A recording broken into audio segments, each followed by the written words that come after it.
नमस्ते, मी शिल्पा आकार क्राफ्ट्समध्ये आपल्या सगळ्यांचं स्वागत करते. आज आम्ही एका व्ह्यूअरच्या रिक्वेस्टवरून पैठणी साडीची रेडी टू यूज रांगोळी कशी बनवायची हे घेऊन आलो आहे. चला तर मग अगदी बेसिक टू बेसिक आणि स्टेप बाय स्टेप प्रोसिजर सुरू करूया. या पैठणी रांगोळीचा कलर कॉम्बिनेशन आणि डिझाईन ही बरेच व्हिडिओ आणि बरेच डिझाईन बघितल्यानंतर एक माझ्या पद्धतीने दाखवण्याचा मी प्रयत्न करते. इथे मी OHPचा A4 शीट घेतली आहे आणि A4 ड्रॉइंग पेपर घेतला आहे. ड्रॉइंग पेपर ह्यासाठी कारण आपण पैठणीची एक बेसिक आउटलाईन ड्रॉ करून घेणार आहोत. खालून 2 सेंटीमीटरवर लाईन म्हणजेच बॉर्डर मारून घेतली आणि वरच्या साईडला दोन्ही बाजूस मी 3-3 सेंटीमीटरचं बॉर्डर आखून घेणार आहे. आता याच बॉर्डरला आखलेल्या बॉर्डरला पिंक कलरची जी मी एक आउटलाईन दिली आहे आणि त्या आउटलाईनसाठी मी इथे अजून एक मार्क करून घेणार आहे अगदी दोन्ही साईडला. काय ना, पैठणीवरती जरतारीचा मोर नाचरा हवा आणि म्हणूनच आपण पदरवरती नाचरा मोर नाही पण मोर नक्कीच काढण्याचा प्रयत्न करू. तर तो कसा काढायचा, ही बेसिक आउटलाईन झाल्यानंतर खालच्या साईडने मी 5 सेंटीमीटर अंतरावर पदराची लाईन ड्रॉ करून घेतली आहे आणि त्यामध्ये मोर काढण्यासाठी आता या दोन्ही मध्ये जो स्पेस उरला आहे त्याला मी बॉर्डर करून घेतली आणि त्याचा मध्यभाग मार्क करून घेतला आहे. 2 फोल्ड असलेला म्हणजेच एक फोल्ड असलेला असा पेपर घेतला आहे आणि त्यावर एक पिकॉक ड्रॉ करून घेतला. आता तो पिकॉक कट केल्यानंतर मला अंदाज आला नाही की तो किती असावा. कट केल्यानंतर अरे हा तर खूप मोठा झाला. मग मला ह्या पिकॉकला अजून छोटा करायला हवा आणि म्हणून छोटा करून घेतला आहे. त्याला ड्रॉ करून घेतला आणि त्याला दोन्ही साईडला जेव्हा आपण ओपन करू तेव्हा आपल्याला 2 पिकॉक मिळतील आणि काहीसं अशा प्रकारे मी त्याला आपल्या बेसिक डिझाईनवर ट्रेस करून घेतलं आहे, काहीसं असं. आणि रेडी आहे आपली पैठणीची एक बेसिक कलाकृती म्हणजे एक बेसिक डिझाईन. खालच्या साईडला गोंडे असावेत म्हणून एका पर्टिक्युलर अंतरावर मी अशी गोंड्यासारखी डिझाईन ड्रॉ करून घेतली आहे आणि त्याच्यावर OHP शीट ठेवली आहे. सेलोटेपने त्याला फिक्स केलं आहे आणि ड्रॉ करून घेतलं. मिश्रण फॅब्रिक ग्लूचं सेम प्रमाण पाण्याचं आणि फॅब्रिक ग्लूचं घ्यायचं, मिश्रण बनवायचं, मिश्रण अप्लाय करायचं आपल्या OHP शीटवर. पहिल्यांदा अगदी हलक्या लेवलमध्ये सगळीकडे समान पद्धतीने रांगोळी टाकत जायची. पण जेव्हा मी हे टाकत होती ना मला रिअलाईज झालं की खूप पॅची वाटत आहे.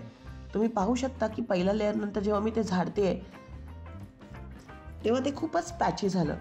नंतर मला रिअलाईज झालं की मला काय करायला हवं होतं, थोड्या गॅपमध्ये पहिला फेविकॉल म्हणजे not Fevicol but fabric glue लावून घ्यायला हवा होता आणि मग नंतर हळूहळू त्यावर रांगोळी टाकायला हवी होती.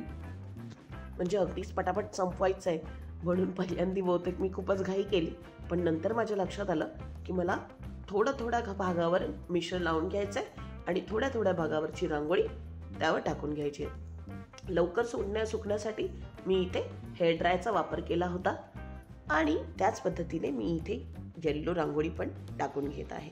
आता प्रत्येक रांगोळीचे 2 लेअर आपल्याला कंप्लीट करायचे आहेत बरं का, आणि काहीशी अशी आपली रूपरेखा दिसेल. आता पैठणीची रूपरेखा म्हटली तर त्यावर बेसिक डिटेलिंग्स आले. आता हे बेसिक डिटेलिंग मी ॲक्रेलिक कलरने दिले आहे. तुम्ही इथे पाहू शकता की कशा प्रकारे मी ॲक्रेलिक कलरचे लाईन्स त्यावर ड्रॉ करून घेतले आहेत.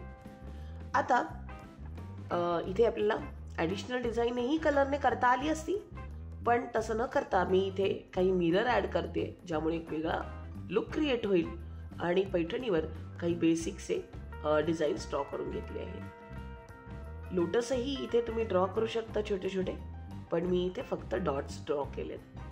पिकॉकला वरच्या साईडला मी ब्लू कलरचा वापर केला आहे पण खालच्या साईडला मी डार्क ब्लू कलरची रांगोळी वापरली आहे आणि त्याच प्रकारे प्रत्येक स्टेप्सचे 2 किंवा आवश्यक असल्यास 3 लेअर रांगोळीचे टाकले आहेत. प्रत्येक लेअरमध्ये 15 ते 20 मिनिटाचं अंतर ठेवलं आहे. प्रत्येक लेअर नंतर रांगोळीला व्यवस्थितरित्या झाडून घेतलं आहे आणि प्रत्येक लेअर आपल्याला अगदी 15 ते 20 मिनिटं सुकल्यानंतरच दुसऱ्या लेअरचं काम सुरू करायचं आहे. बऱ्याच डिटेलिंग्स ज्या छोट्या ड्रॉप्सने किंवा लाईन्सने रांगोळीने करता येत नाही त्या आपण फॅब्रिक कलरने करू शकतो. जसं इथे तुम्ही पाहू शकता की खालचा ब्लू टोन मी रांगोळीने केलाय, पण वरचे ग्रीन टिपके मी सुकल्यानंतर ग्रीन फॅब्रिक कलरने करत आहे.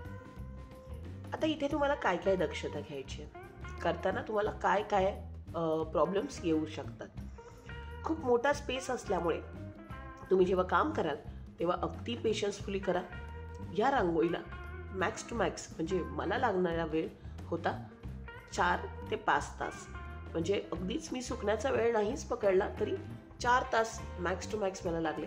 आणि जरी तुम्हाला रांगोळीचं फटाफट करायची असेल तरी 3-4 तासात ती कंप्लीट होणारी आहे. त्यामुळे एक 3-4 तासाचा वेळ कंटिन्युटीमध्ये नाही, पण एका लेअर झाल्यानंतर तुम्ही दुसरं काम करू शकता, तिसरं लेअर झाल्यानंतर तुम्ही एखादी वेगवेगळी कामं करू शकता मीन वाईल.